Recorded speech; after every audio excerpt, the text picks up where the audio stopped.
Nag-crave kag Japanese siomai pero dili ka kay ba muluto?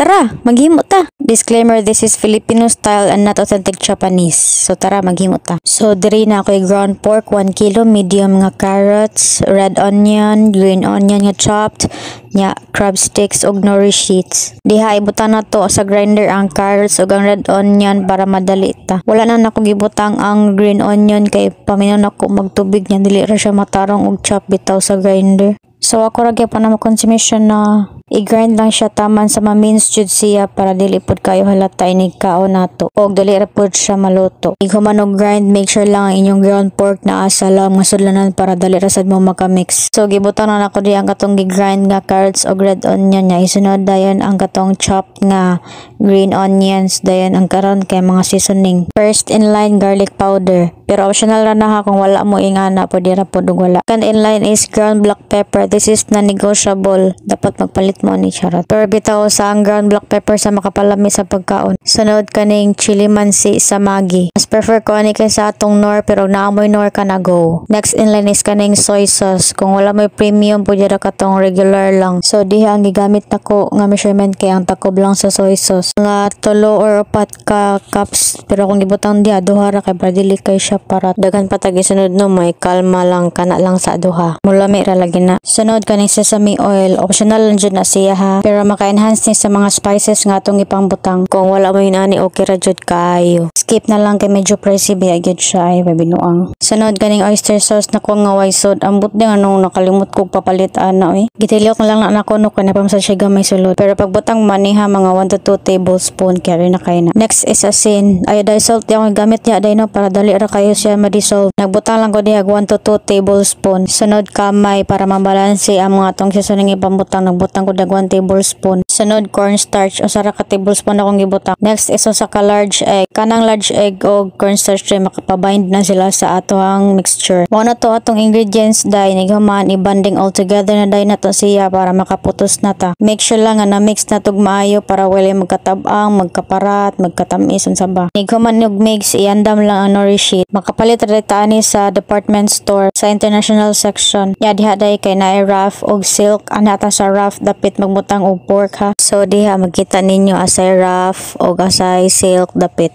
So iandam na nato. Make sure lang pod nga makakita tag flat lip parehaan ang tadtaran para dili magisi ang atong nori sheet. Nagbutang ko diha og 2 ka tablespoon pero depende gyapon na ninyo kung sa kadaghanon ng inyong ibutang pero tunga ra gid na sa nori sheet ang ako ang gikuan diha. After spread out ang pork mixture nato sa nori sheet, isunod na nato ang crab sticks. 2 ka crab sticks akong gibutang diha. Make